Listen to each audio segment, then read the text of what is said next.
Hello and welcome to the presentation of Resumes Recruiters Want to See. My name is John Folger. I am a career advisor with the Office of Dornsife Career Pathways, and I'm going to be giving the presentation today. This presentation comes from a panel that we had with a number of recruiters from a variety of fields about a year and a half ago. So my words are their words kind of today. I'm pulling from that presentation where they talked about what they want to see on their resumes. We had recruiters from technology fields, biotechnology fields, as well as consulting fields and finance. So that's kind of the breadth and width of who gave this advice. Before we really get started on that presentation, I want to share some resources for all of you who are listening live. And if you are listening back sometime in the future to this recording, we want to welcome you too, to show you how to find all of our content, all of our advice.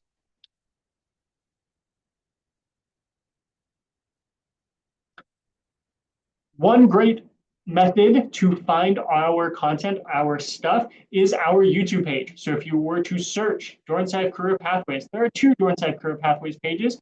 The one I'm going to direct you to is this top one, the one that does not have 85110.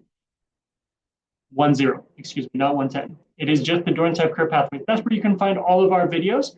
As well, if you go to our main website, the Dornsife Career Pathways main website, you can find it here as well. All of the videos will be posted here as well. That is going to get us right into our presentation today. So like I said, my name is John Folger, and we are going to be talking about resumes that recruiters want to see. To give you a little bit of context of who I am and where I come from, I am part of the Dornsife Career Pathways office. We are like the Central Career Center, but we work specifically with Dornsife students. We do all of the good things that any career center would do. So we have one-on-one advising. We have presentations like the one you are a part of today. We have a mentorship program. We have resume review, mock interview preparation. Anything that is related to your career, we can help you. As well, I want to recommend you check out Handshake. Handshake is going to be kind of your one-stop shop for all of the resources, as well as internship and job postings. But this now leads us to the core of our conversation today, and I'm going to minimize this over here, is resumes. So when it comes to resumes, there are two general formats that we want to see. And overall, the thing to remember when it comes to resumes and resumes that recruiters want to see, that's what we're talking about today, is clear and concise. We want it to be very easily readable. We have two different variations here. These are the two formats that I like and recruiters like the best. It's the easiest way for them to see them. It's very clear, very concise, like I talked about. The one on the right here, this is education focused. So we are leading with education. Following education section, we have a relevant coursework section. Relevant coursework is very, very useful because it allows you to supplement your work experience with the coursework that you're taking. That's why you're here at the university, and that's why we want to highlight it. So you can highlight, while you may not have done that topic out in the working world, you have a theoretical knowledge from your classes. As well, these work experience and these different section headings. So like I said, we're going a little bit education first, and then working our way down. Another method, another format or template for resumes that recruiters really like to see is this left section, which is your contact information at the top. We always want contact information at the top. A short, and by short, I mean 2 sentences, 3 sentences max, professional summary. And then we jump directly into work experience. The one on the left, this is a resume for somebody who has a little bit more experience. Typically, we want 5 to 10 years of experience to lead with experience. So this is going to be a resume you're going to be using and is more likely to be accepted and respected when you're about 3 to 4 years outside of your undergraduate degree. The one on the right here, this is when you're still in school. This is the one you're probably going to be using more for internships. And then the left one is more for those part-time, full-time positions after you graduate. But either way, we want it to be clear, concise, and easily read. A lot of times, students, they put a little bit of extra pizzazz. They put colors on the side. We have columns. I don't recommend that because the information can get jumbled. Based on the information that our recruiters gave us when they gave the panel, they are really looking at these resumes for a max initially of about 10 seconds. So you want all of the pertinent information to be as easily approachable and easily found as it can possibly be in about 10 seconds. My recommendation personally as a career advisor is have somebody who is not familiar with your area of expertise, your field, look over your resume. If they are confused at all by what you did in your past, the work experiences you have on your resume, then we need to clarify it because that's what we want. We want as much clarity, as much conciseness as we can possibly get. Throughout the rest of this presentation, we're going to be going through the individual sections of this and specific advice that our recruiters gave to us during that presentation. So what do you think matters most? This is a theoretical question. You don't have to answer it out loud. And for those of you listening to the recording in the future, I just want you to think about this. What do you think matters most? Based on the recruiter's answers, what matters most is transferable skills. Those technical skills, they are going to be taught to you. Again, skills, the skills that you have, the skills that you've built, no matter pretty much where you've gotten them, those speak the loudest. A lot of people are very nervous. They want to kind of have those name brand internships and working experience. I would focus less on that and more on the skills. Can you do the job that you're going to be hired to do? So transferable skills, communication, grit, leadership. So putting on your clubs or organizations you're a part of here at USD. Here at USD, we are a little bit unique in that our clubs are very, very competitive. So highlight that. If you're a part of a club or an organization, get involved, be part of leadership. Talk about kind of the process of joining that club if it was competitive, and also your interpersonal skills. Like I said, most recruiters don't really care where the skills come from, but more that you have them and that you can show that you have. The nitty-gritty little things. Make sure you include graduation date for internships, especially, because a lot of internships are only open for certain class years. So if your graduation date doesn't match what they're looking for, that's an immediate refusal. They're not going to look at your resume anymore.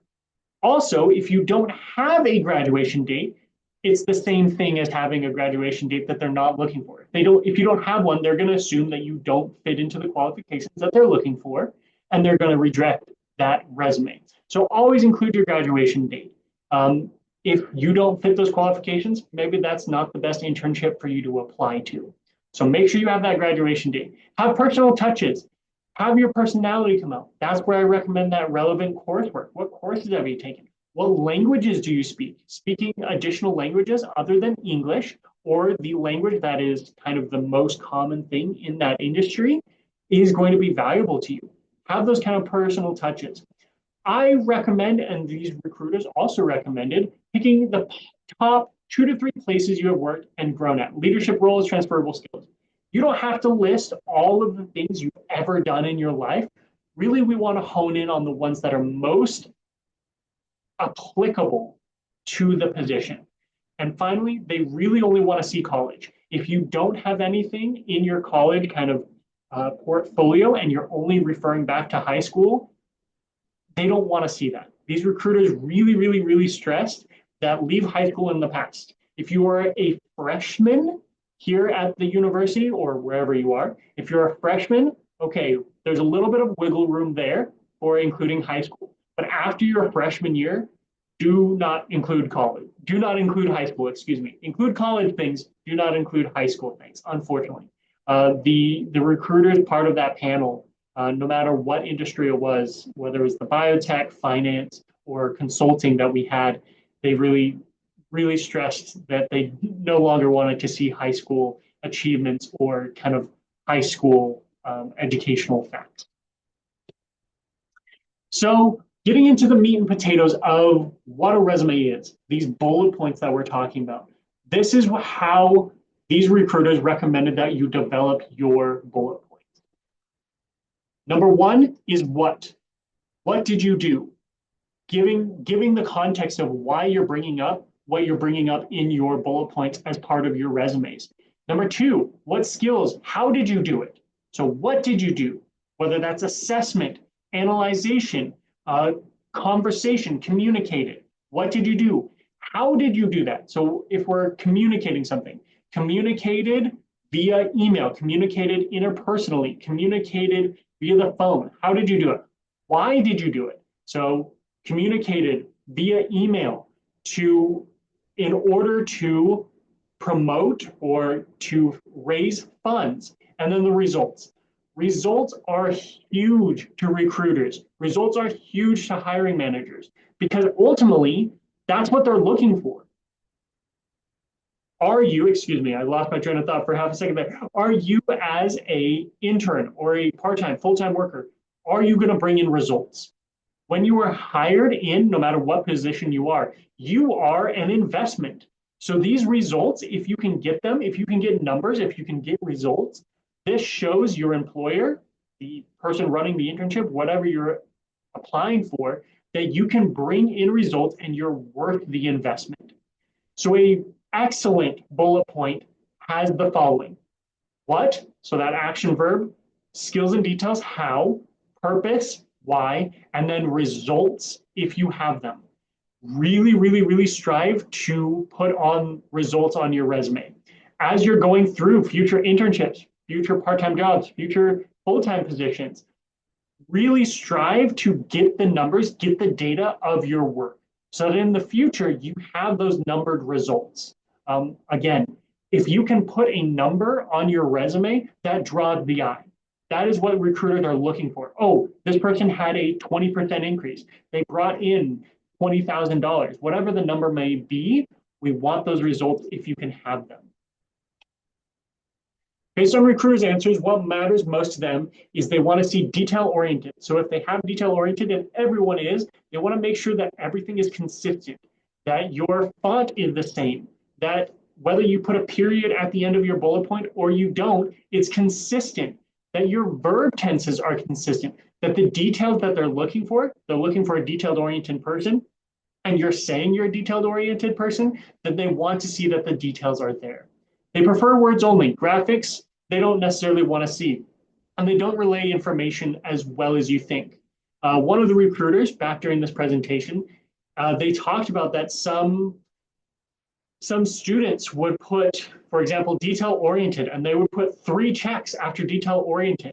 Okay, that's 3 out of a scale of what? 3 out of 5, 3 out of 3, 3 out of 10.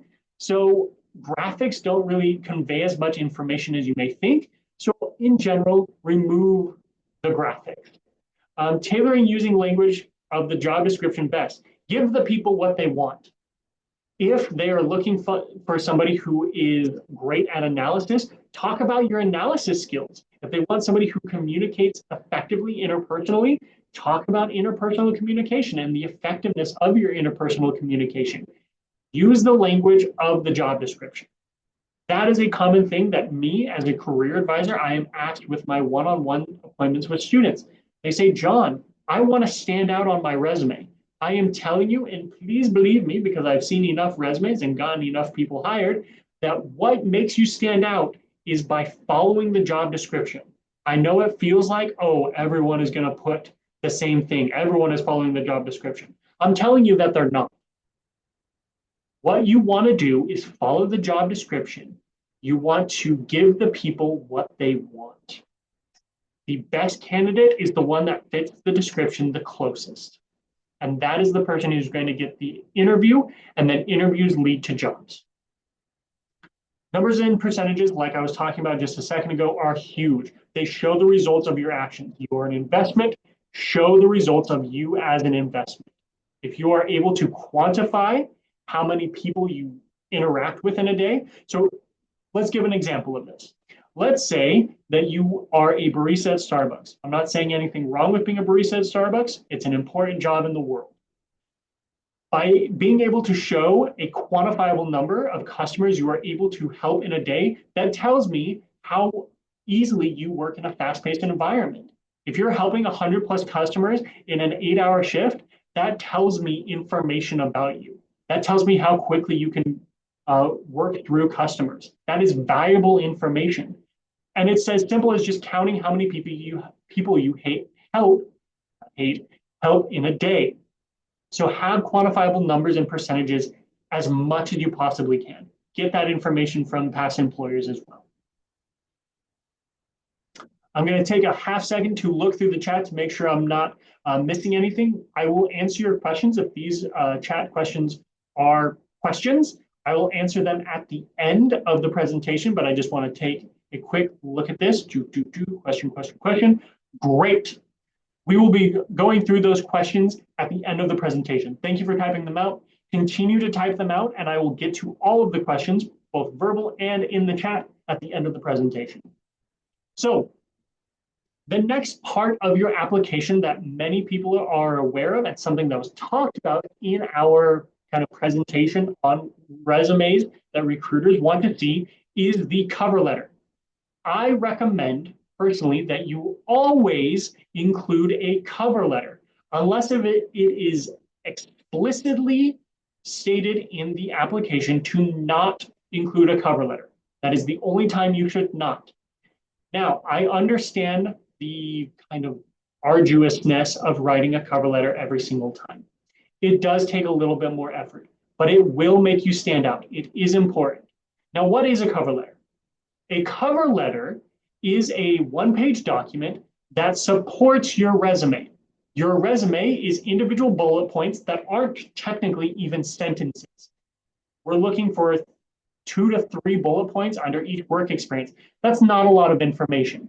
But with a cover letter, you are able to describe where you work. All that stuff that a lot of people want to put on their resume, that's where you should actually put it in a cover letter. It allows you to describe where you were working. What was that working environment like? What did you do there in greater context? So the resume is the bare bones facts. The cover letter is the story that you're able to write in a single page. The layout of a cover letter. We want to start with the same heading you had on your resume, your name, and some good contact information for you. We want to do the contact information for them when applicable, but you do want a greeting. If you have the name of the recruiter or the hiring manager you're going to be communicating with, include that on your cover letter. Start it out. Dear whoever it is, or to whom it may concern, to the hiring committee. Next, in your introduction, we want to introduce ourselves, who you are, why you matter. So this is my name. This is my grade level. If you've graduated, you want to say a recent graduate of the University of Southern California, where I studied, what you studied, your educational background, kind of, again, leading with your education.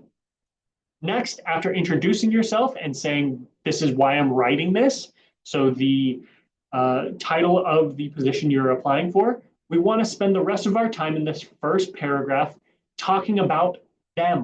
Why are you applying for this position out of all of the positions that exist in the universe? Why them? This is your chance to really butter them up, show your research of, I care about this position, and this is why I care about this position. This is your opportunity to introduce yourself and say, why them? Next few paragraphs, however many paragraphs it takes, this is your chance to brag about yourself really and say, why you? What skills do you have? What experiences do you have? Each of these paragraphs should be highlighting a different skill or a different working experience, and it can go either way. We want this to be the context of who you are. Give me more information that supports your resume of why I should hire you, why you matter.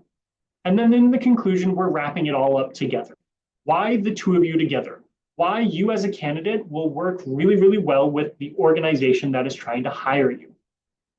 I have heard from recruiters, from hiring managers, that when they have 2 candidates, one candidate only sends in their resume and another candidate sends in their resume and their cover letter. When the 2 resumes are competing or basically equal to each other, that person will go with the person who had the cover letter. And furthermore, they will go with the person who has the more well-written cover letter. So this is important. So with additional advice when writing cover letters. Show and tell why this position in this company is the one you're applying to.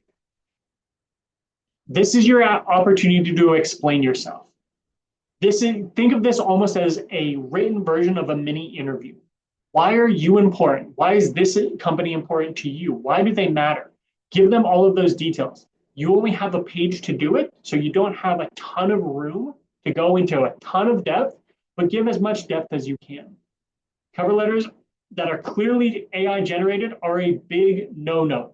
That also goes for resumes. That was something that was very highly talked about in this presentation. These recruiters, this panel of recruiters, they also talked about it when it came to resumes. Resumes and cover letters that are very obviously written by AI, that's the easiest thing in the world for a recruiter to deny you on. They want to know how you are writing it. So if you happen to use AI, I don't necessarily recommend it, but it does speed things up. If you are using AI for your resume or your cover letter, use it as a framework. Don't use it as the final product. Use it as a framework to base your writing off of, to give you ideas, to assist you. That's the purpose of AI, to be a tool, not the end result. So if you happen to use AI, and I, again, personally don't necessarily recommend it, use it as a framework to base your work off of, and then rewrite it in your own words. I can tell you, no matter how good the AI, I can always tell. If it's AI written, it doesn't sound like a person. We want to know what you're going to say. We want to know that you're a person because that's who we're hiring. We are hiring somebody to be a person in our workplace. So AI written things, those don't help us. And in fact, that's something that a lot of recruiters, a lot of hiring managers are telling us that they will immediately reject. So be very, very careful with AI. If you use it as the tool that it's intended to be. Next, our panel of recruiters gave us career fair tips. There's a career fair coming up very, very soon at the time of this recording here in February of 2025. If you're listening to this in the future, there are always going to be career fairs coming up somewhat soon, if not this semester, but in future semesters.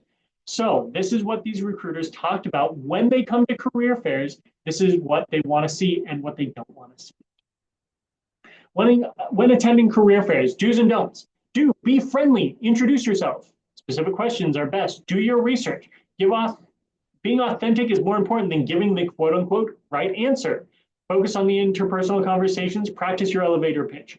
That was something that these recruiters really talked about, is the students that stood out in their minds, the ones that they remembered, and thus the ones that got the internships, got the jobs. They were the ones who were authentic, they were real, and they had conversations with these recruiters. Remember, these recruiters are people. They're taking time out of their workday, out of their lives to come to the university. So when the students just come up to them and immediately jump into their elevator pitch and don't treat them actually like people, that really rubs these recruiters the wrong way. What you want to do is you want to introduce yourself. Talk to the recruiter like you would want to be talked to, like a person. You don't want to take up a ton of their time telling them your entire life story, but introducing yourself, being friendly, being conversational, being professional, and then asking them specific questions, clearly showing that you've done your research, that you're interested in the company that they represent. That is going to make you stand out. Being polite, being professional, and knowing your stuff. It is perfectly okay if you don't know answers. Don't be afraid. You can go up, you can ask them answers, but you want to ask questions that are not easily Googleable. Do your research beforehand. As it says on the screen, don't just jump directly into what internships do you have. Start with a conversation first. Remember that they're people. They're probably tired. They've probably been out in the sun all day. Get to know them a little bit first, then kind of bring up those internship conversations. You certainly can. That's the purpose of career fairs, is to bring up internships and jobs, but maybe don't jump directly into that off of the first word. Don't make it only about the job. Again, have conversations and don't go in unprepared. It is always better to go than to not go, but you will be more successful if you're prepared. And what I mean by prepared, what these recruiters mean by prepared, is researching, knowing what companies are going to be there, what do those companies do, what other positions could they possibly be hiring for, so that you're prepared for those conversations of, oh, I know that you are hiring this type of internship.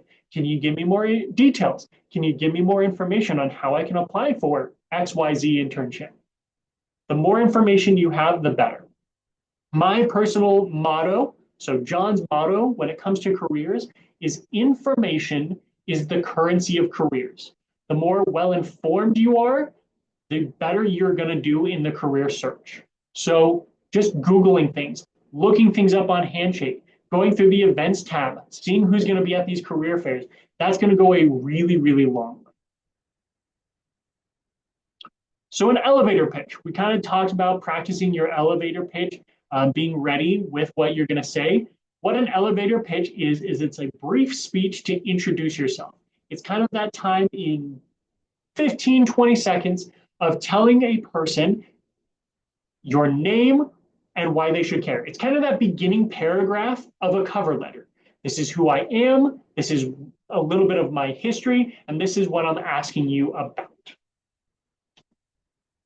So an example is, hello, my name is Erica Bovard. I'm a junior majoring in psychology and president of the Students of Media Association. So this is the introduction. This is who I am. This is a little bit about me. I've worked as a public relations intern at Town and Gown Entertainment, as well as a social media intern at the athletics department. Again, setting up that interest, that introduction. While working at Town and Gown Entertainment, I managed account portfolios for new clients totaling over $250,000. More recently, I audited the USC Athletics Department social media content for graphic identity compliance. I would love to talk to you about the accounts manager internship position you're interviewing for on campus. So that's all three parts of this 1, 2, 3 pitch. Introducing yourself. This is who I am. Interest. This is why you should care. This is my experience in just a few words. And then action. This is why I'm talking to you. Those are the main parts of an elevator pitch. Does yours have to be this formal? No. Can it be a little bit more formal or a little bit longer? Absolutely, it can. It's up to you. The most important thing is you being authentic and kind of having bits and pieces of these three parts. Introducing yourself, sharing why you matter, and what you're asking them about. And really, this should take about 15 to 20 seconds. So in a career fair scenario, we want to start with kind of that introduction. Hello, this is my name. What's your name? Tell me a little bit about your company. And then jumping into your elevator pitch of, this is my history. This is my experiences. And this is what I think I can bring to your company. Do you have any internships available that would fit with my experiences and my skills? Final advice from recruiters, find your why and lean into your strengths. Knowing why you want what you want, knowing your passions and your interests, that is going to get you further in life. Again, information is the currency of careers. So lean into your why and lean into your strengths. Know what your strengths are and go for those. So we are now going to open it up to questions. I'm going to go through the chat questions first, and then we will get to verbal questions after that. So the first question is, what is the difference between professional experience and previous professional experience on the resume? They're used interchangeably. You can use either one of the section titles as long as it has something to do with kind of experiences. So whether you use professional experience or previous professional experience, it's interchangeable. Use one or the other. You can use either one. Basically, we just want a section heading that shows we are now talking about work experiences. But functionally, they are the same thing. Just use one or the other. How do you determine what positions are most relevant to include on your resume? Should you prioritize positions which relate to the relevant hard skills or more diverse positions which exemplify soft skills, transferable skills? Example, food industry work requires a lot of different skills that aren't as applicable to other professional positions. That's a great question. From what I've seen and what recruiters tell us, they want as many relevant positions as you can put. Again, we want probably 3 to 4 positions on your resume. Out of those 3 to 4, I would say as 3 out of the 4 ideally should be as relevant in that field as you possibly can, because that's going to show that you have the skills and abilities necessary to do the position. While that fourth one can kind of expand out on other skills that you might have to show that you're a more well-rounded person. But that being said, if you only have 1 out of 4 positions or 1 out of 3 positions that are really relevant to where you're applying to, that's okay. That's not going to disqualify you. We just want to make sure that your bullet points for the other positions are showing those really good transferable skills that we talked about. So long answer short, ideally we want as many relevant positions closest to what you're applying for as you possibly can. But if you don't happen to have those, that's okay. We just want to kind of phrase things to be as close as it possibly can. Next, how do we access those results? How do you get numbers and percentages from your work experience? That is a great question. You can kind of make those numbers, like I was talking about, being a barista at Starbucks. Keep track of how many people you help on an average day, on a slow day, on a busy day, and then kind of average those numbers.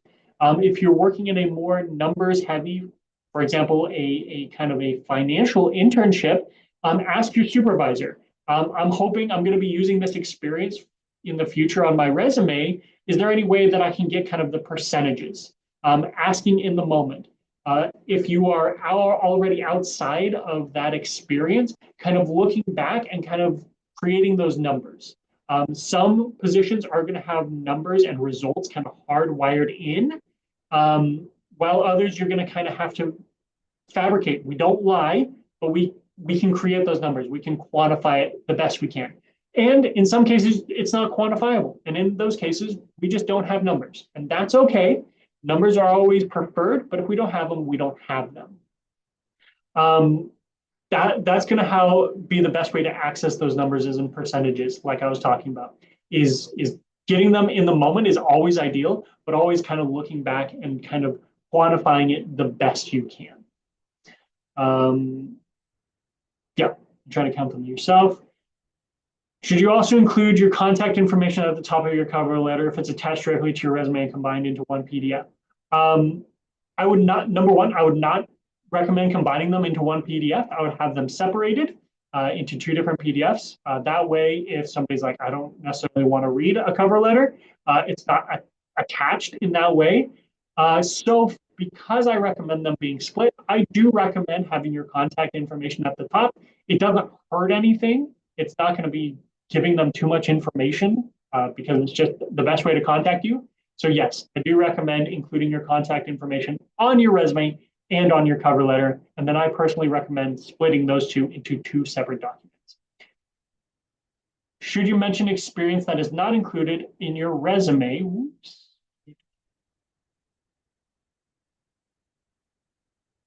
Okay. If there's only space to submit 1 document on an online portal, example for resume, what should you do? Only go for resume. A lot of times on an online portal, it's going to have something to the effect of additional supporting documents. A lot of times they have additional documents and they kind of leave it vague. Additional documents is a great place to put a cover letter. But if it is truly only allowing you to submit 1 document, I would just submit a resume. Should you mention experience that is not included on your resume and your cover letter? I feel like I have a lot of experience and there's hardly ever space in my resume to list it all. Absolutely, I agree with that. Is it okay to mention those without including those experiences on my resume? Yes, it is completely fine. Your cover letter, like I said, it's giving a little bit more context of who you are. I would not necessarily, admit this person a little bit near the end. I would not necessarily recommend including completely new experiences all on your cover letter. Having 1 or 2 skills or experiences that were not necessarily mentioned on your resume is great, is completely fine. That's my recommendation there. Got it. Both are listed on the, yeah. Okay. Fantastic questions. Does anyone else have any other questions for kind of resumes recruiters want to see?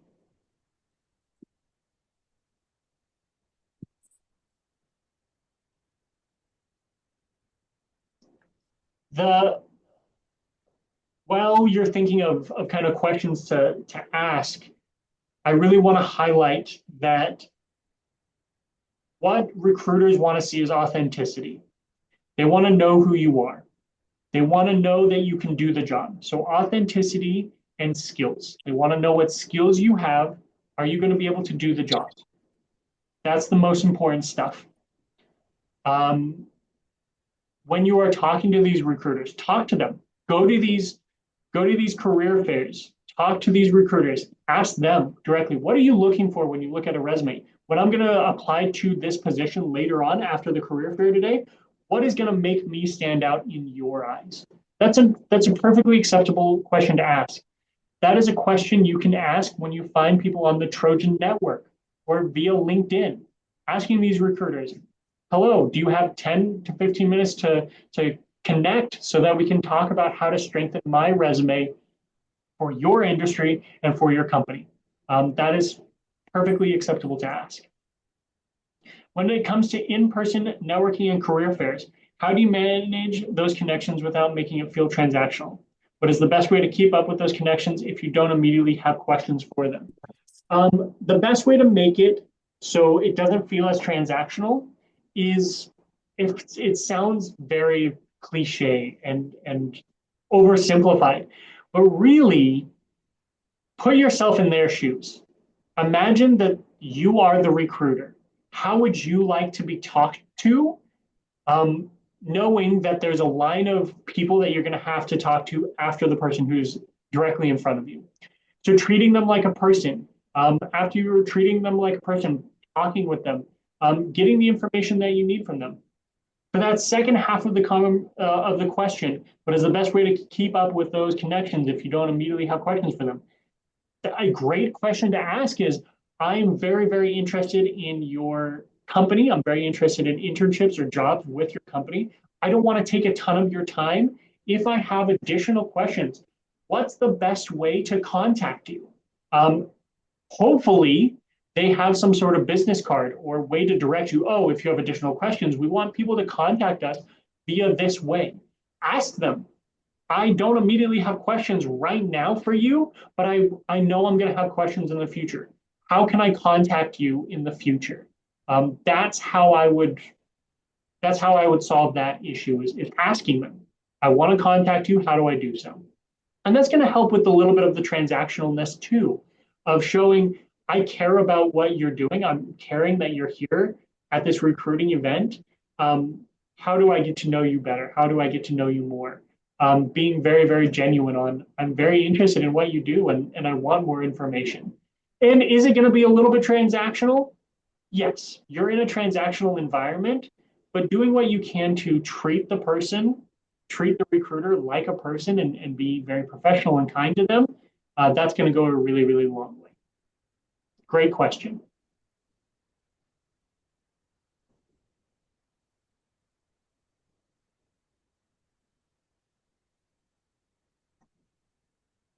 Any other questions before we end for today?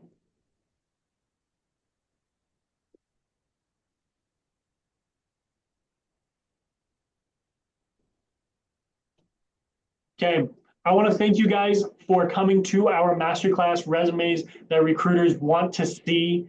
My name has been John Folger. It is still John Folger, I suppose. You can find me at the Dornsife Career Pathways office. We are located in the third floor of GFS. Please go to our website. You can Google it and find it. Dornsife Career Pathways, we're the first one that pops up. Or dornsife.usc.edu/career pathways. You can follow us on Instagram. We post a lot of internship opportunities on our Instagram under our link tree. We have a ton of resources on our Instagram. Please follow us at USC Dornsife CP. You can also set up an appointment with me via Handshake. It is not only myself as a career advisor, we have 3 full-time career advisors here to help you with all of your kind of career needs.